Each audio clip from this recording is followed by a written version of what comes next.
وعلى رأسهم فضيلة الأستاذ الدكتور يوسف بن مصلح الردادي رئيس لجنة التحكيم، الذي سيتفضل بافتتاح جلسات الاستماع، فليتفضل فضيلته مشكورا. بسم الله الرحمن الرحيم. الحمد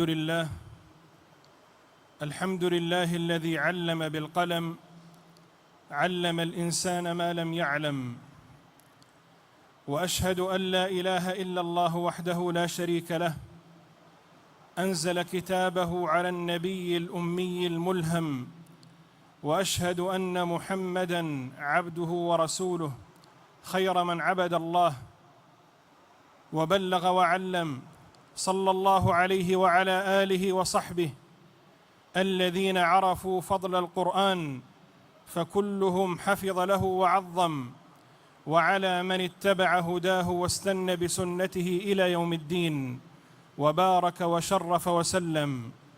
وبعد، فضيلة الأمين العام للمسابقة المحلية والدولية، أصحاب الفضيلة، أصحاب السعادة، أيها الحضور الكريم، نرحب بكم باسمي واسم أعضاء لجنة التحكيم في التصفيات النهائية لمسابقة الملك عبد العزيز الدولية لحفظ القرآن الكريم وتلاوته وتفسيره في دورتها 46، والتي نسعد فيها بالاجتماع في بلد الله الحرام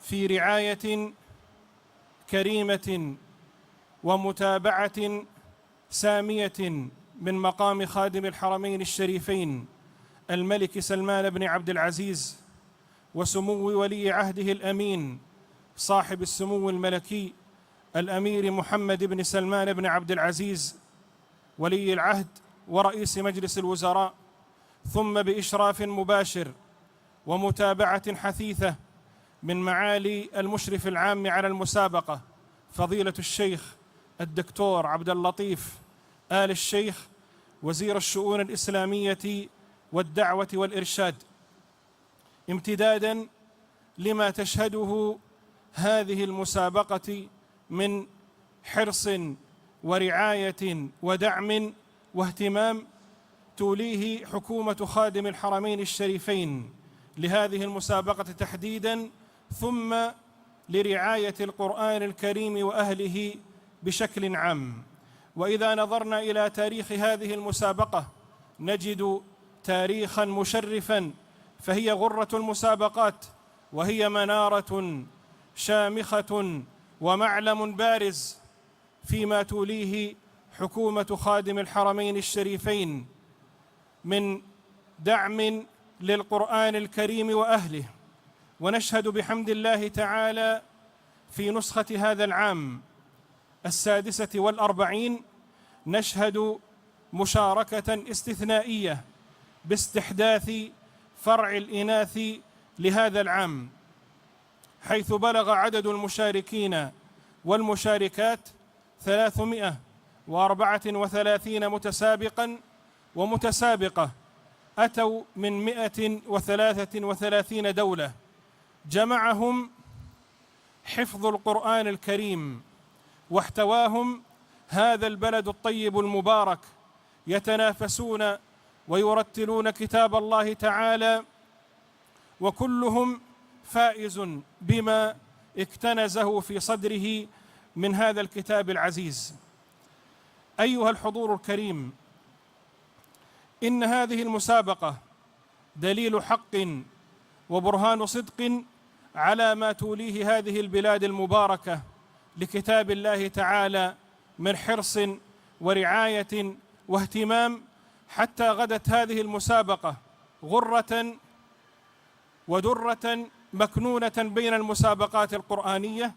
فنسأل الله عز وجل أن يجزي خادم الحرمين الشريفين الملك سلمان بن عبد العزيز وسمو ولي عهده الأمين صاحب السمو الملكي الأمير محمد بن سلمان خير الجزاء وأتمه وأوفاه على ما يقدمونه من رعاية واهتمام للقرآن الكريم وأهله ولأبناء المسلمين وبنات المسلمين المشاركين والمشاركات في هذه المسابقة.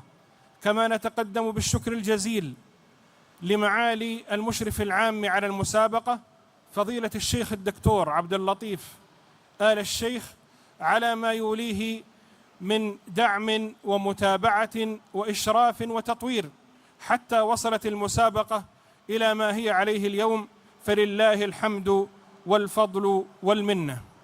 أيها الحضور الكريم، ويطيب لي أن أعرف تعريفا موجزا بأبرز إجراءات هذه المسابقة تذكيرا لأبنائنا المتسابقين، فنقول بأن هذه المسابقة تتضمن 5 فروع. الفرع الأول في حفظ القرآن الكريم كاملا مع حسن الأداء والتجويد بالقراءات ال7 المتواترة من طريق الشاطبية رواية ودراية. والفرع الثاني حفظ القرآن الكريم كاملا مع حسن الأداء والتجويد وتفسير مفردات القرآن الكريم كاملا. والفرع الثالث حفظ القرآن الكريم كاملا مع حسن الأداء والتجويد. والفرع الرابع حفظ 15 جزءا متتاليا مع حسن الأداء والتجويد. والفرع الخامس حفظ 5 أجزاء متتالية مع حسن الأداء والتجويد. وستكون الأسئلة في فرع القراءات الأول 5 أسئلة كل سؤال برواية مختلفة، ثم يسأل المتسابق 10 أسئلة في علم الدراية.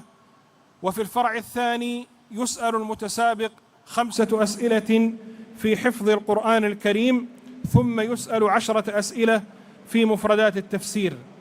ثم في الفرع الثالث يسأل المتسابق 5 أسئلة في حفظ القرآن الكريم كاملا.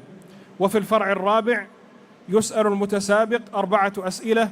وفي الفرع الخامس يسأل المتسابق 3 أسئلة.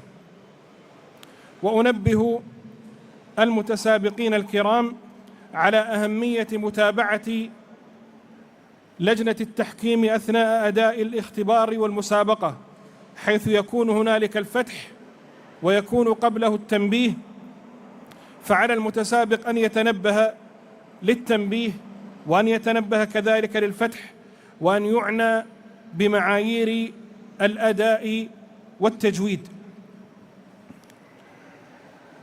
أيها الحضور الكريم، نحمد الله سبحانه وتعالى ونشكره ونثني عليه بما هو أهله على ما يسر وسهل وأعان لاجتماعنا في هذا المحفل القرآني البهيج وفي هذه المسابقة الرائدة برعاية سامية كريمة من مقام خادم الحرمين الشريفين الملك سلمان بن عبد العزيز وسمو ولي عهده الأمين صاحب السمو الملكي الأمير محمد بن سلمان، ثم بهذا الإشراف والمتابعة والاهتمام من معالي وزير الشؤون الإسلامية والدعوة والإرشاد معالي الشيخ الدكتور عبد اللطيف آل الشيخ. فنحمد الله على فضله ونسأله لجميع المتسابقين التوفيق والسداد، ونسأله سبحانه وتعالى أن يتغمد الملك المؤسس الملك عبد العزيز بن عبد الرحمن آل سعود بواسع رحمته وأن يسكنه فسيح جناته. كما نسأله سبحانه وتعالى أن يديم على هذه البلاد الطيبة المباركة أمنها واستقرارها وعزها ورخاءها، اللهم آمين.